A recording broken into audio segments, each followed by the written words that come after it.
जहां पर मृत्यु दर ज्यादा है, जहां पर कोरोना का स्प्रेड तेज हो रहा है, उन राज्यों के साथ विशेष रूप से चर्चा की गई है। लेकिन बाकी राज्यों के पास भी काफी अच्छे सुझाव हो सकते हैं। तो मैं आग्रह करूंगा कि ऐसे कोई पॉजिटिव सुझाव जो जरूरी हैं, आपको लगता है वो मेरे तक पहुंचाइए, ताकि कोई न कोई रणनीति बनाने में वो उपकारक होंगे। अभी यहां जो भारत सरकार की तरफ से स्वास्थ्य सचिव की तरफ से प्रेजेंटेशन आया, उससे भी स्पष्ट है कि एक बार फिर चुनौतीपूर्ण स्थिति बन रही है। कुछ राज्यों में स्थिति ज्यादा चिंताजनक है।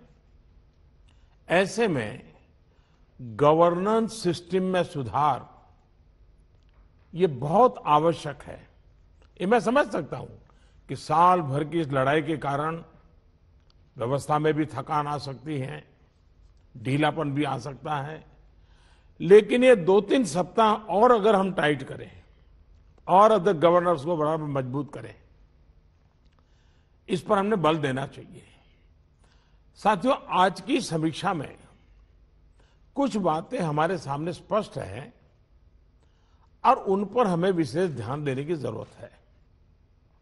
पहला, देश फर्स्ट वेव के समय की पीक को क्रॉस कर चुका है और इस बार के ग्रोथ रेट में पहले से भी ज्यादा तेज है।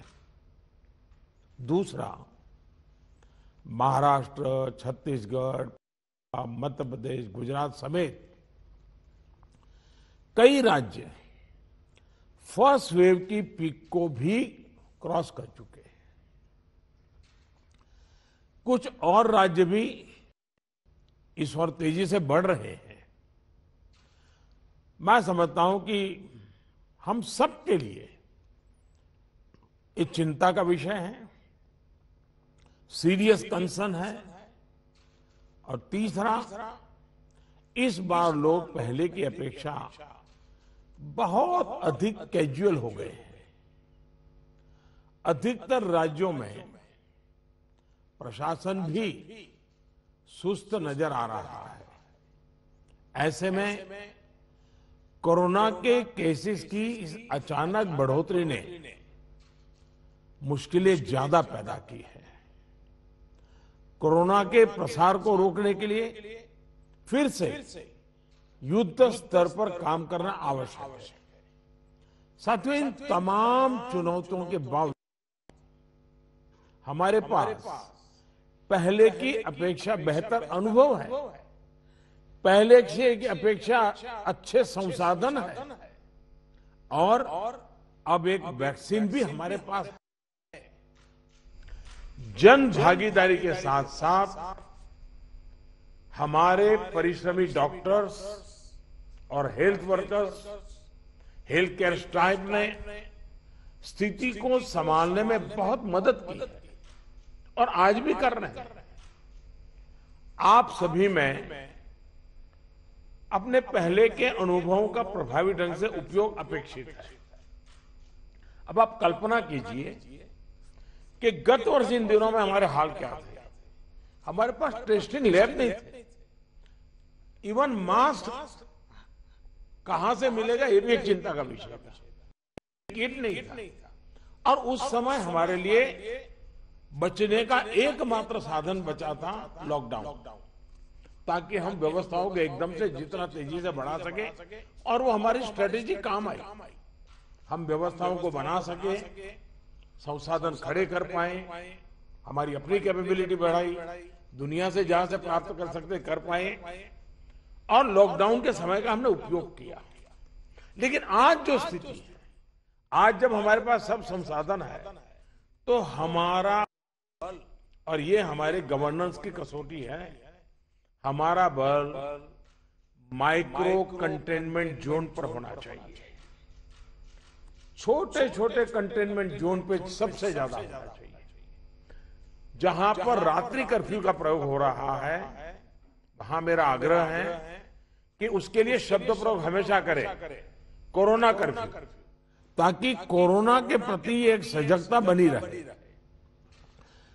कुछ लोग ये इंटेलेक्चुअल डिबेट करते हैं कि क्या कोरोना रात को ही आता है। हकीकत में दुनिया ने भी ये रात्रि कर्फ्यू के प्रयोग को स्वीकार किया है, क्योंकि हर व्यक्ति को कर्फ्यू समय होता है तो याद आता है कि हाँ, मैं कोरोना काल में जी रहा हूं और बाकी जीवन व्यवस्थाओं को कम से कम प्रभाव होता है। हाँ, अच्छा होगा कि हम कोरोना कर्फ्यू रात को 9 बजे शुरू करें या रात को 10 बजे शुरू करें और सुबह 5-6 बजे तक चलाएं, ताकि बाकी व्यवस्थाओं को प्रभाव ज्यादा न हो। और इसलिए उसको कोरोना कर्फ्यू के नाम से ही प्रचलित करें। और कोरोना कर्फ्यू एक प्रकार से लोगों को एजुकेट करने के लिए काम आ रहा है, अवेयरनेस के लिए काम आ रहा है, तो हमने इसके तरफ ध्यान देने के। लेकिन मैंने पहले कहा, अब हमारे पास व्यवस्थाएं इतनी हो चुकी हैं, माइक्रो कंटेनमेंट जोन, उसी पर बल दीजिए, आपको अच्छे परिणाम मिलेंगे। हाँ, उसमें जरा सरकार को थोड़ी मेहनत ज्यादा पड़ती है, गवर्नेंस को टाइट रखना पड़ता है, हर चीज को माइन्यूटली ऑब्जर्व करना पड़ता है, लेकिन ये मेहनत रंग लाएगी, ये मुझ पे विश्वास है। दूसरी बात है, हमने पिछली बार कोविड का आंकड़ा 10 लाख एक्टिव केसेस से 1.25 लाख तक नीचे लाकर दिखा दिया था। ये जिस रणनीति पर चलते हुए संभव हुआ, वो आज भी उतने ही सटीक है। और मजा देखिए, उस समय सफलता हम ही लोगों ने पाई थी, तब संसाधन भी कम थे। आज तो संसाधन ज्यादा है और अनुभव भी ज्यादा है, और इसलिए हम इस पीक को बहुत तेजी से नीचे ला सकते हैं, पीक को ऊपर जाते रोक भी सकते हैं। और अनुभव कहता है कि test, track, treat, covid appropriate behaviour और कोविड मैनेजमेंट, इन्हीं चीजों पर हमें बल देना है। और आप देखिए, अब एक विषय ऐसा आया है, मैं आप सभी मुख्यमंत्रियों से आग्रह करता हूं कि आप अपने राज्य की मशीनरी के द्वारा थोड़ा अगर एनालिसिस करें, सर्वे करें, और एक सवाल का जवाब हमें मिल सकता है क्या, मैं इसको सवाल के रूप में कह रहा हूं। होता क्या है कि इन दिनों कोरोना में, ये थोड़ा वेरिफिकेशन का, लेकिन आप भी उसको राज्य में करवा सकते हैं। पहले कोरोना के समय क्या होता था, हल्के फुल्के सिम्टम्स भी लोग डर जाते थे, तो तुरंत एक्शन लेते थे। दूसरा, इन दिनों बहुत पेशेंट असिम्टोमेटिक है और उसके कारण उनको लगता है तो ऐसे ही थोड़ा जुकाम हो गया, ऐसा हो गया, कभी कभी तो वो भी नजर नहीं रहा, और उसके कारण वो परिवार में पहले की तरह ही जिंदगी जीते हैं और परिणाम स्वरूप पूरा परिवार लपेट जाता है और फिर इंटेंसिटी बढ़ती है। तब हमारे ध्यान आता है, जो आज परिवार लपेट में आ रहे हैं, उसका मूल कारण है शुरुआत एसिम्टोमेटिक से होती है और केयरलेस होती है। उसका उपाय क्या है? उसका उपाय है प्रोएक्टिव टेस्टिंग। हम जितना ज्यादा टेस्टिंग करेंगे तो ऐसे जो पेशेंट होगा वो भी ध्यान में आ जाएगा, तो परिवार में होम क्वारंटाइन वगैरह ढंग से कर लेगा। वो परिवार के साथ जैसे नॉर्मल जिंदगी जीता है वो नहीं जिएगा, और इसलिए पूरा परिवार जो आज सब लपेट में आ जाता है उसको हम बचा सकते हैं।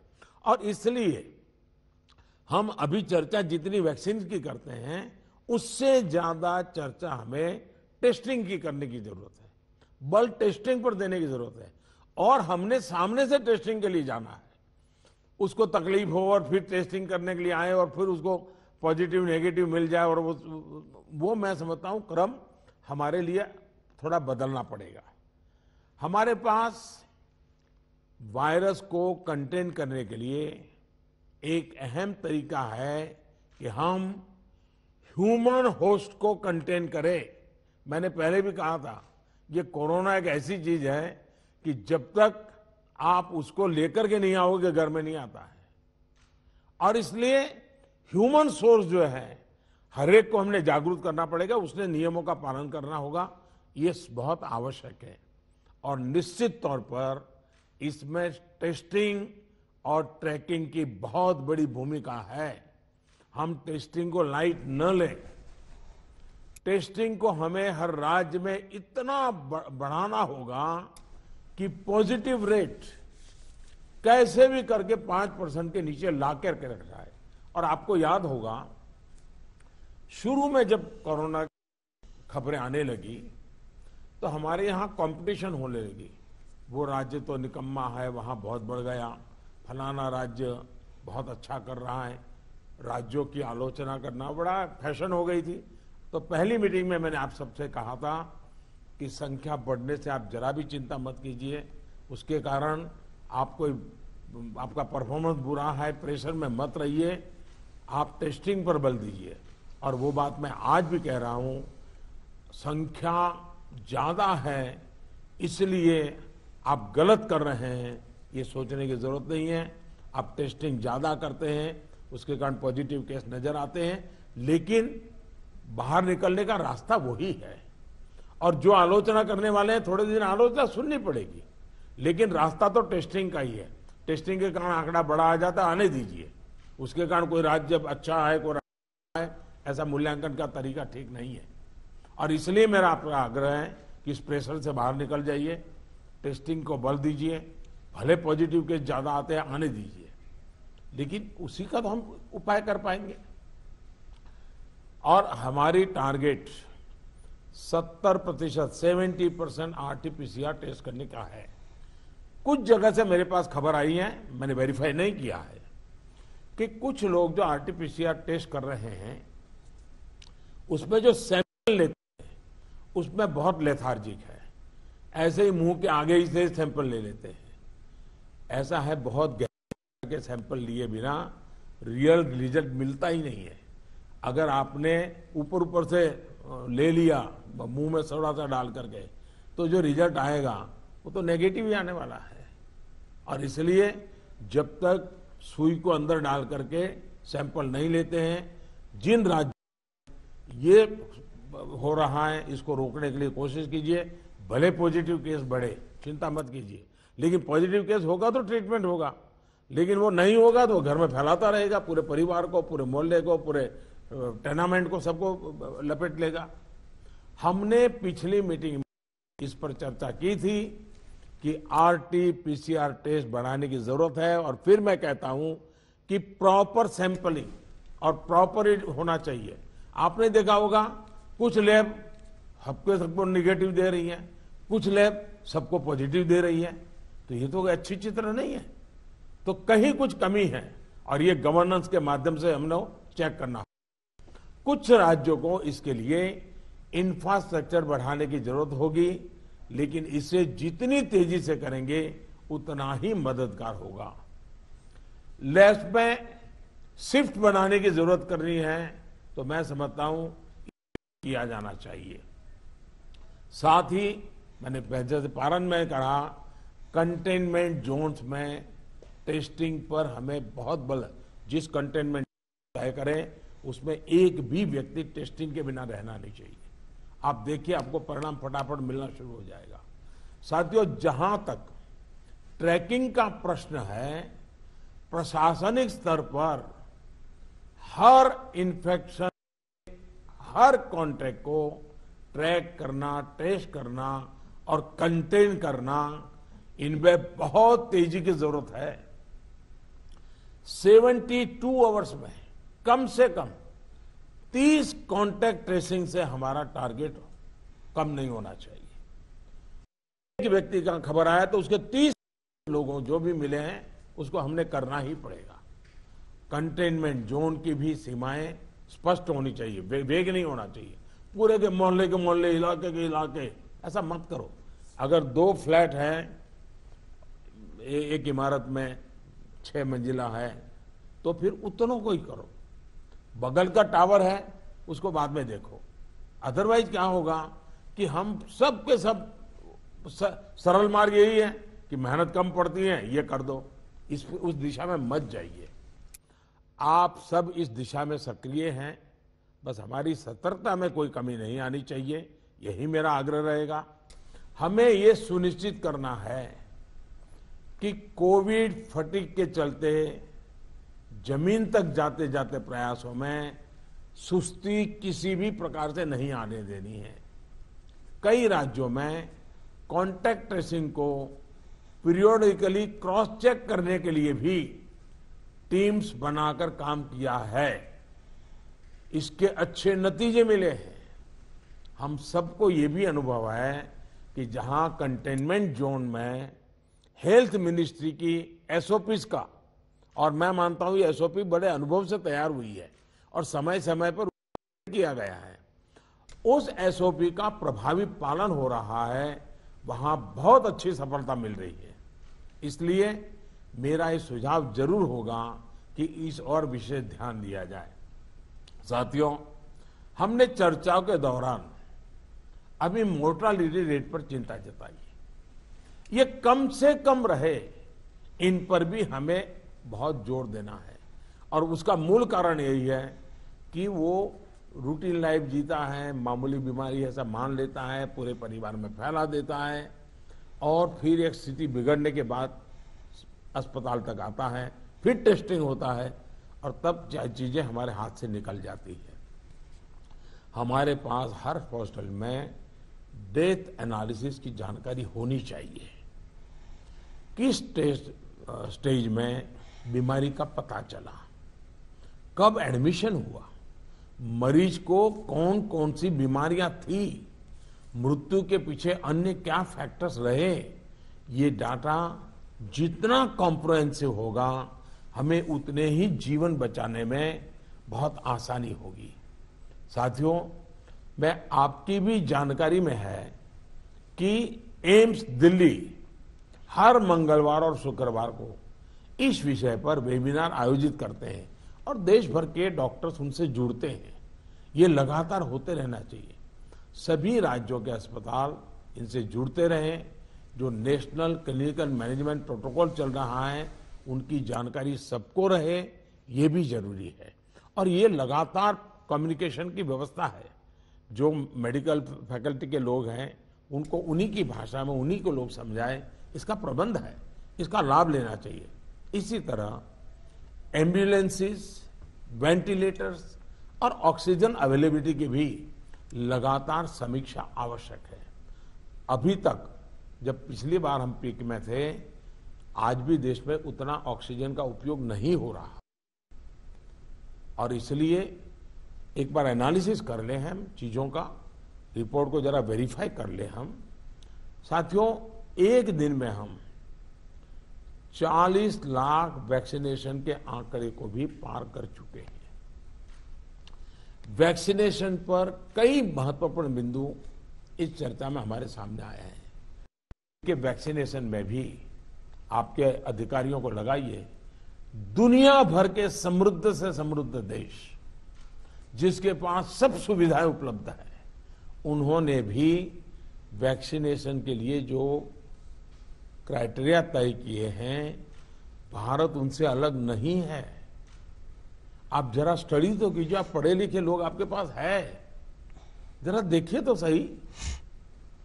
और नए वैक्सीन डेवलपमेंट के लिए जितना भी कोशिश हो रही है, मैक्सिमम वैक्सीनेशन और मैन्युफैक्चरिंग कैपेसिटी है, उसके लिए भी काम हो रहा है।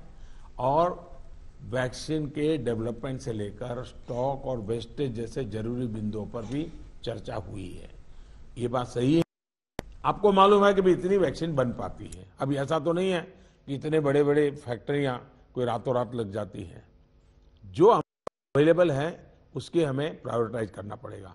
किसी एक राज्य में सारा माल रख करके हमें परिणाम मिल जाएगा, ये सोच ठीक नहीं है। हमें पूरे देश को ख्याल करके ही उसको मैनेजमेंट करना पड़ेगा। कोविड मैनेजमेंट का एक बहुत बड़ा पार्ट वैक्सीन वेस्टेज ये रोकना भी है। साथियों, वैक्सीन को लेकर राज्य सरकारों की सलाह, सुझाव और सहमति ने से ही देशव्यापी रणनीति बनी है।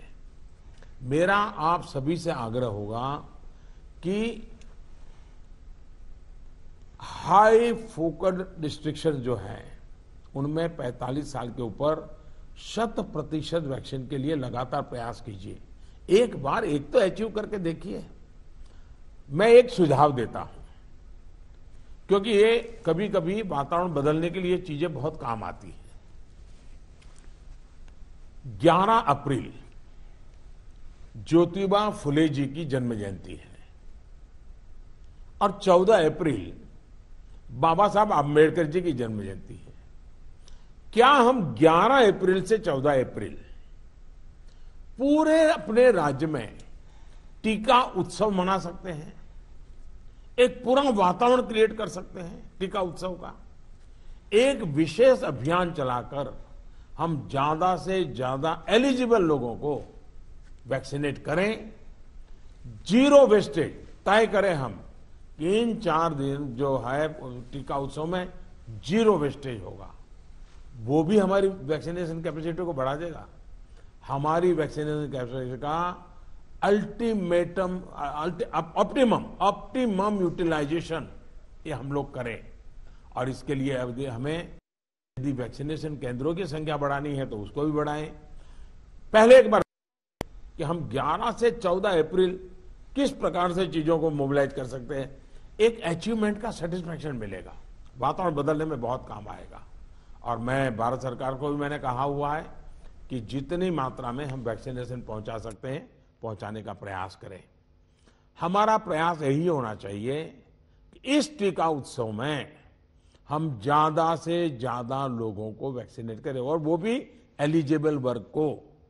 मैं देश के युवाओं से भी आग्रह करूंगा कि आप अपने आसपास के भी 45 साल के ऊपर के जो लोग हैं उनको वैक्सीन लगाने के लिए मदद करिए। मेरी नौजवानों से विशेष अपील है, आप हेल्दी हैं, सामर्थ्यवान हैं, आप बहुत कुछ कर सकते हैं, लेकिन अगर मेरा देश का नौजवान कोरोना के जो एसओपीज हैं, जो प्रोटोकॉल्स हैं, डिस्टेंस मेंटेन करने वाली बात, मास्क पहनने वाली बात है, अगर मेरा देश का नौजवान इसको लीड करेगा तो कोरोना की कोई नहीं है को मेरे नौजवान तक पहुंच जाए। हम पहले इस प्रिकॉशन को नौजवानों पर बल दें। नौजवानों को वैक्सीन के लिए जितना हम मजबूर करना चाहते हैं उससे ज्यादा उसको प्रोटोकॉल के लिए करें। अगर हमारा नौजवान इसको बीड़ा उठा लेगा, खुद भी प्रोटोकॉल का पालन करेगा, औरों से भी करवाएगा, तो आप देखिए वही स्थिति जैसे हम एक बार पीक पर जाकर के नीचे आए थे, दोबारा हम आ सकते हैं। इस विश्वास के साथ हम आगे चल सकते हैं। सरकार ने एक डिजिटल व्यवस्था बनाई है जिससे लोगों को वैक्सीन में मदद मिल रही है, और अच्छा अनुभव सब लोग लिखते भी हैं कि भाई मुझे बहुत अच्छा अनुभव रहा। लेकिन इस डिजिटल व्यवस्था से जुड़ने में जैसे भी परेशानी आ रही है, जैसे गरीब परिवार हैं उनके लिए टेक्नोलॉजी का समझ नहीं है, मैं नौजवानों से कहूंगा ऐसे परिवारों को मदद करने के लिए आप आगे आइए। हमारे एनसीसी हो, हमारे एनएसएस हो, ये हमारे राज्य के जो सरकार की व्यवस्थाएं हैं उनको हम काम में लगाएं ताकि लोगों को थोड़ी मदद मिले। हमने इसकी चिंता करनी चाहिए। शहरों में एक बहुत बड़ा वर्ग है जो गरीब है, बुजुर्ग है, झुग्गी झोपड़ी में रहता है, उन तक ये बातें पहुंचाएं, उनको हम वैक्सीनेशन के लिए ले जाएं। ये हमारे वॉलेंटियर्स को, सिविल सोसाइटी को, हमारे नौजवानों को हमारी सरकारें मोबिलाइज करें और उन्हें प्राथमिकता के आधार पर हम वैक्सीन लगवाना अगर हमारा प्रयास रहेगा तो हमें एक पुण्य का काम का संतोष मिलेगा और हमें उनकी चिंता जरूर करनी चाहिए। वैक्सीनेशन के साथ साथ हमें ये भी ध्यान रखना है कि वैक्सीन लगवाने के बाद भी लापरवाही न बरते। सबसे बड़ी संकट ये हो गया है कि भाई अब मुझे कुछ होगा ही नहीं। देवन से मैं कह रहा हूं, दवाई भी और कड़ाई भी। हमें लोगों को ये बार बार बताना होगा कि वैक्सीन लगने के बाद भी मास्क वगैरह जो प्रोटोकॉल्स है उसका पालन और अनिवार्य है। इंडिविजुअल लेवल पर लोगों में मास्क और सावधानी को लेकर जो लापरवाही आई है उसके लिए फिर से जागरूकता जरूरी है।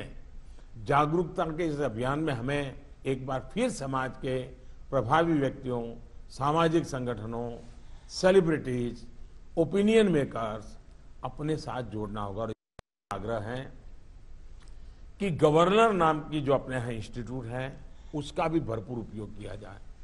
क्या गवर्नर साहब के नेतृत्व में, मुख्यमंत्री जी के मार्गदर्शन में ऑल पार्टी मीटिंग, राज्य तो सबसे पहले कर लें, राज्य ऑल पार्टी मीटिंग करें और ऑल पार्टी मीटिंग करके एक एक्शनेबल पॉइंट तय करें। फिर मेरा आग्रह है कि गवर्नर साहब और मुख्यमंत्री मिलकर के जितने भी इलेक्टेड लोग हैं उनका वर्चुअल वेबिनार करें। पहले अर्बन बॉडीज का करें, फिर रूरल बॉडीज का करें, जितने लोग चुन करके आए हैं उनसे करें और उनके सामने सभी आपके असेंबली में जो जीत करके लोग आए हैं उसके जो फ्लोर लीडर हैं सब संबोधित करें। तो एक पॉजिटिव मैसेज अपने आप शुरू हो जाएगा कि भाई इसमें राजनीति नहीं करनी है, सबने मिलकर के करना है। तो मैं समझता हूं एक तो ये प्रयास करना चाहिए। दूसरा, गवर्नर साहब के नेतृत्व में, क्योंकि मुख्यमंत्री के पास बहुत काम रहते हैं, लेकिन गवर्नर साहब के नेतृत्व में एक आध समिट, बड़ा वेबिनार भी किया जाए और जो शहर हो वहां पर लोकल हो तो सभी धार्मिक नेताओं के एक समिट हो जाए और बाकी लोगों को वर्चुअल जोड़ा जाए। जो सिविल सोसाइटी के लोग हैं एक आध समिट उनका कर लिया जाए। जो सेलिब्रिटीज हैं, लेखक हैं, कलाकार हैं, खिलाड़ी हैं, उनको एक बार कर लिया जाए। मैं समझता हूं कि ये गवर्नर के माध्यम से इस प्रकार के लगातार भिन्न भिन्न समाजों के लोगों को जोड़ने का मूवमेंट चलाया जाए। और यही बात कि भाई आप इन प्रोटोकॉल का फॉलो, टेस्टिंग पर बल दीजिए। हमारा क्या हुआ है, हम एकदम टेस्टिंग भूल करके वैक्सीन पे चले गए। वैक्सीन जैसे जैसे प्रोडक्ट होगी, जैसे जैसे पहुंचेगी। हमने लड़ाई जीती थी बिना वैक्सीन को। वैक्सीन आएगी कि नहीं आएगी वो भी भरोसा नहीं था, तब हम लड़ाई जीते। तो आज हमें इस प्रकार से भयभीत होने की कोई जरूरत नहीं है, लोगों को भयभीत होने नहीं देना है। अगर हम जिस तरीके से लड़ाई को लड़े थे उसी तरीके से लड़ाई को जीत सकते हैं। और जैसा मैंने कहा, पूरे परिवार लेपट में आ रहे हैं, उसका मूल कारण जो मुझे नजर आता है, फिर भी आप लोग इसको वेरीफाई कीजिए। मैं क्लेम नहीं कर रहा हूं किसी चीज का, मैं सिर्फ अपना ध्यान आकर्षित करता हूं कि एसिम्प्टोमेटिक कारणों से शुरू में परिवार में ये फैल जाता है, फिर अचानक परिवार में जो पहले से बीमार व्यक्ति है या कुछ करने वाला है वो एकदम से नए संकट में आ जाता है, फिर पूरा परिवार संकट में आ जाता है। और इसलिए मेरा आग्रह है, प्रोएक्टिवली हमने टेस्टिंग पर बल देना होगा। हमारे पास व्यवस्थाएं हैं, हिंदुस्तान के हर जिले में लैब बन चुकी हैं। एक लैब से शुरू किया था हमने, आज हर जिले में लैब पहुंच गई है।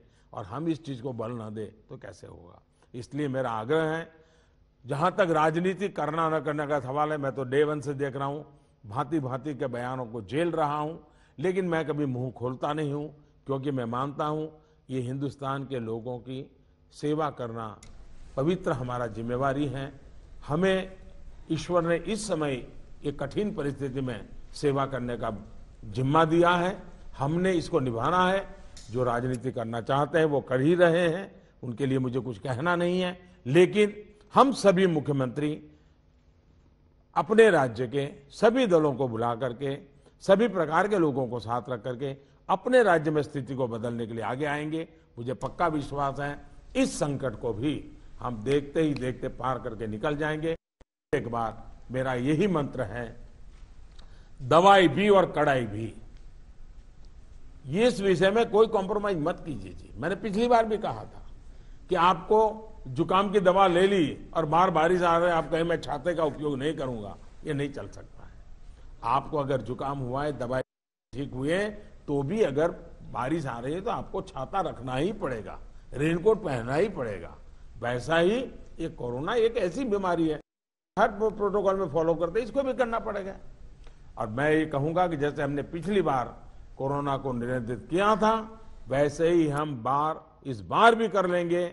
मेरा पक्का विश्वास है और मेरा आप पर भरोसा है। आप अगर इनिशिएटिव लेंगे, चिंता करेंगे और फोकस टेस्टिंग पे कीजिए। वैक्सीनेशन की व्यवस्था एक लंबे कालखंड के लिए है, जो निरंतर चलानी होगी, वो चलाते रहेंगे। आज बल हम इस पर दें और जो एक टीका उत्सव, एक ब्रेक थ्रू करने के लिए तय किया है, उस टीका उत्सव पर हम एक नई सफलता प्राप्त करें, एक नया विश्वास पैदा करने के लिए एक छोटा सा अवसर काम आ सकता है। मैं फिर एक बार आपके सुझावों की प्रतीक्षा करूंगा। बहुत बहुत धन्यवाद।